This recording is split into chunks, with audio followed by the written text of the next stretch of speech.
James, eyes here. All right, good afternoon. The Secretary General is on his way back to New York after chairing the pledging conference in Geneva on Yemen, the humanitarian appeal for Yemen. He told reporters there that today's pledging conference can be considered a success, with a 30% increase in donations from last year to help address the dramatic humanitarian situation in Yemen.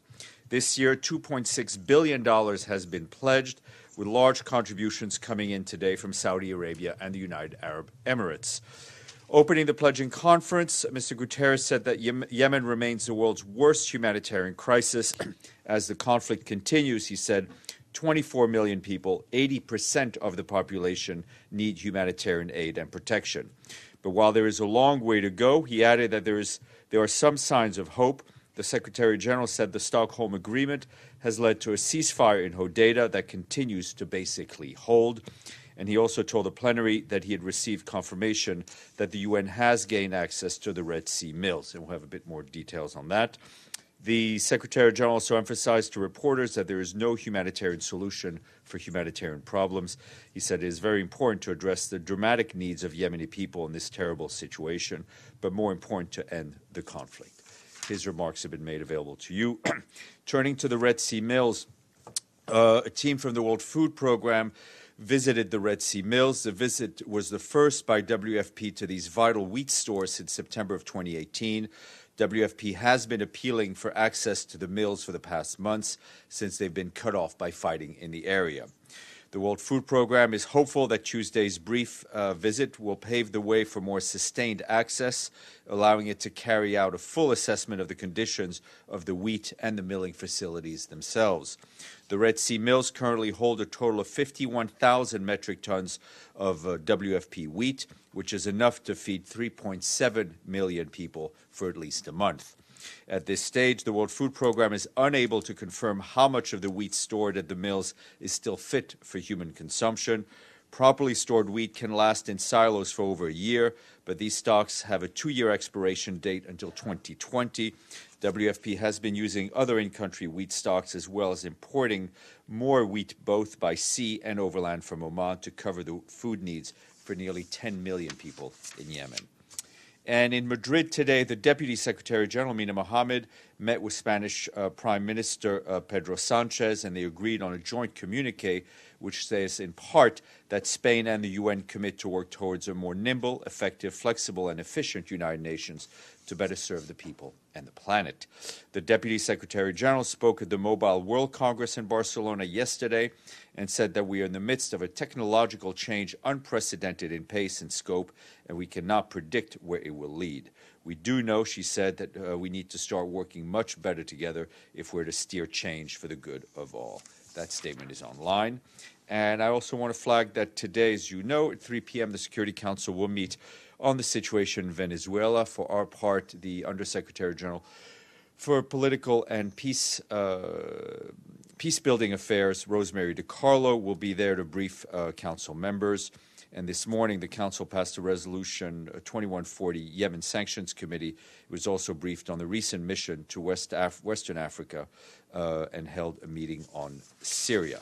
And then during that meeting on Syria, Rina Galani, the Director of Operations and Advocacy for OCHA, said that across northwestern Syria, an estimated 2.7 million men, women, and children remain in need of humanitarian assistance. Some 40% of children are out of school, while 2 million residents rely on water trucking for most, if not all, of their clean water. Each month, she said, 1.7 million Syrians are reached with critical assistance through cross-border operations out of Turkey. Ensuring sustained humanitarian access is therefore critical. She added that UN welcomes all effort to ease the suffering of people stranded at Rubkan and to identify durable solutions. These efforts, however, she said, need to ensure that any return or relocation is voluntary, safe, dignified, and well-informed, and abides by the core protection standards in line with international humanitarian and human rights law. Turning to Cyprus, our colleagues at the Good Officers Mission in Cyprus report that earlier today, the Turkish Cypriot leader, Mustafa Akinci, and the Greek Cypriot leader, Nikos Anastasiadis, met in the buffer zone under the auspices of the Secretary General's Special Representative. The two leaders decided to implement the confidence-building measures regarding mobile phone interoperability in order to facilitate greater interaction between two communities. In addition, the leaders announced that the interconnectivity of the island's two electricity grids, as agreed in 2015, has now been achieved. Mr. Anastasiadis and Mr. Akinci also agreed on the clearance of 9 suspected hazardous areas on both sides of the island, with a view to working towards a mine-free Cyprus, as well as a number of other confidence-building measures. And our colleagues at the World Health Organization said there's an urgent need for $148 million to continue the response to the Ebola outbreak in the Democratic Republic of the Congo, or risk backsliding. WHO says so far under $10 million of the required funds have been pledged. In a press release issued today, the Director General of WHO described the situation as unprecedented, noting that there has never been an Ebola outbreak in these conditions with such a highly mobile population and many gaps in the health system. Within that information, Dr. Tedros also condemned the burning of a Ebola treatment facility run by Doctors Without Borders in Katwa in North Kivu province that took place on Sunday, and also the murder of a chief nurse in Vuhovi in North Kivu last week. He stressed that health workers and their facilities must not be targeted. More information on WHO's website. Also today I want to flag that the UN Road Safety Strategy will be officially launched at UN headquarters and at the World Health Organization in Geneva on Thursday. Entitled A Partnership for Safer Journeys, the UN Road Safety Strategy is based on a safe system approach that manages the interactions between speed, vehicles, road infrastructure, and road user behavior to prevent crashes resulting in deaths and serious injuries. The Secretary General said this strategy guides the UN's in developing a new approach towards safer journeys. A press release will be available. Also, a few more countries to add to our list. Today we thank Bahamas, Monaco, and Qatar for their payment to the regular budget, and that honor roll stands at 65. And I just wanted to flag some sad news about one of your former colleague, Bhaskar Menon, the reporter many of you knew as Papa Menon, died in December of last year in Yuma, Arizona. We were just told. As you know, he served for decades as a reporter, including as a correspondent for the Times of India at the UN, and founder of a newsletter and later a blog called the Undiplomatic Times, which was always a great read, and we send condolences to his family. On that note, why don't I take some questions, should you have any? Mr. Abadi. Thank you, Stéphane. Yesterday in his speech to the Correspondent Association in Geneva, the Secretary General said he relies on the work of journalists or to do his daily work. Could you specify how? To do his, I'm sorry, I didn't hear your question. To do his He relies on the work of correspondents to do his work on daily basis. Could you specify I think how? It's clear that the media has a great role to play in helping us carry the messages that the United Nations puts out every day and more globally our ideals. Yes, sir. Thank you. Yes, Stéphane, do you have any reaction to Indian Air Force claim that they killed 350 so-called terrorists in Balakot, and it was in response to the 35 or 45 Indians were killed last week. Do you have any Secretary General has any comment? Because this is now taking this. Sure. I mean, first of all, we don't have any information on possible casualties. We've seen different press reports. I mean, I spoke to the Secretary General not long ago before he boarded his plane. He's obviously following this situation very closely and reiterates his urgent appeal to both the governments of India and the government of Pakistan to exercise maximum restraint to ensure that the situation does not further deteriorate. But so this is absolutely outrageous. 350 claim of 350. I mean, now they're saying they were terrorists and they were sitting ducks because they were sleeping. I'm hearing what you're saying. I think I've answered the question to my best ability. Yeah. Yes, sir. Thank you, Stéphane. U.S. DPRK summit meeting in Hanoi will be coming soon. So, what result Secretary General expect most from that meeting, and has UN prepared for the case which the Donald Trump declares the end of Korean War? A few things. First of all, I don't want to predict or project what the outcomes of this summit will be. So obviously, once it happens, we will, depending on what is said, we will react.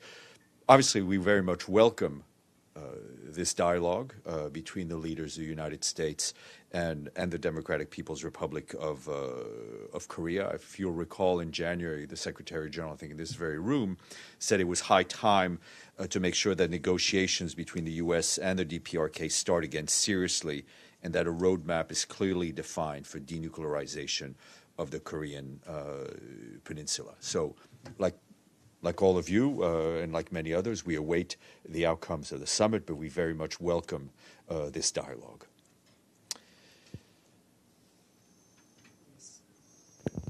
Stéphane, on Syria, at today's Security Council briefing, while it was pointed out that the Rukban convoy had successfully reached many IDPs, it was also pointed out that the aid would only last for 30 days, and the US representative stressed the need for another convoy. Are there active plans for another convoy? We are always looking to deliver aid to those who need it. The last convoy took a lot of time and planning, and especially discussions with various parties to ensure the safety of our humanitarian colleagues, to ensure the safety of the goods. So whenever the conditions are right to reach the people in Rubkan, we will return there. But I have nothing more concrete to add at this point. Yes, Evelyn. Yes, again on the same subject on Syria. Is it possible in the future or at any time that the briefers say why they can't get to Rukban or anywhere else? Is it Daesh? Is it the Syrian government? Is it someone else? Because if we don't mention it, there's no chance of it improving. It is, well, I mean, no one wants the situation to improve more than the Syrian people and more than our colleagues. Syria is a complex situation. The security of our staff and also, just as important, our Syrian partners, the Syrian Arab Red Crescent and local Syrian NGOs is very important. But it is not a matter of assigning blame. It's a matter of ensuring that the proverbial ducks are in a row so the convoys can roll. Yep. Are you saying that if you mention that Daesh or Syria prevented this, I'm just mentioning that it's a very complex operation of lining up certain things that may not always stay lined up for very long. Thanks so much, Stéphane. At the beginning, you mentioned the generous donations on the Yemen pledging conference from Saudi Arabia and the UAE. Are there any strings attached to that cash? For example, is there an agreement by which the UN will give positive publicity to those two countries for the money? No, there are no strings attached. There are regular understandings with donors, and this is across the board, about ensuring that that we acknowledge the gifts. But the aid will be distributed according to basic United Nations humanitarian principle of independence and impartiality, and free of any political objectives. But is it not problematic to give positive publicity to two governments for the money they give through UN programs at the same time as they are even by your own human rights experts accused of committing atrocities. We have. It's not about giving positive publicity. It's about acknowledging gifts and saying thank you for money received, and we do that for every donor. And if you look at Mark Lowcock's Twitter feed this morning, he thanks Malaysia, he thanks the United States. I mean, he thanks a number of countries, including UAE and Saudi Arabia, who have given. That does not stop us in our political reporting from calling out various parties in this conflict, and we've done so regularly since the beginning. Ben. Yeah, there's been some recent criticism aimed at the Secretary General and the UN over its handling of the Venezuela crisis. Notably, Marco Rubio said the SG had played right into Maduro's plans. Is the UN being an honest broker in the Venezuelan crisis? The UN operates according to our core principles. We will continue to do so. The Secretary General has always said his good offices remain available. We will continue to operate in that way, including on the humanitarian front. But has the UN taken a side in this conflict? The UN has not taken a side, except the UN's concern is for the people of Venezuela. Yes, sir. Yes. What's your assessment on to the human casualties in Venezuela since the beginning of the crisis? We've expressed our concern at the humanitarian problem in Venezuela. We've been working. Our colleagues on the ground are working with the government to try to scale up the humanitarian aid, notably in the areas of nutrition and health. We will continue to do that. But I think that what we're seeing, what we saw over the weekend, just makes it clearer for the need of a negotiated political settlement. Carla. Thank you. Since Ben mentioned Marco Rubio, what is the UN's reaction to a member of the U.S. government threatening the head of state of Venezuela with a hideous, gruesome death? His Twitter of the sodomization by bayonet of Gaddafi. And as a follow-up, how is this likely to affect the negotiations Trump will be having with Kim Jong-un, since North Korea has said that it is the example of what was done to Libya when they gave up their programs, which is the reason they're holding on to their own? On your second question, as usual, I will leave the analysis, the predictions, and the thought pieces to the people sitting in these green chairs, and I will not engage, and we will not react to every Twitter post that we see on that very interesting platform. Have any position on one on the head of state being threatened? I think I've answered the question. Mr. Abadi. Thank you, Stéphane. As you mentioned, the situation in Venezuela is very dire. And what does the Secretary General think of the concept of the responsibility to protect in this case?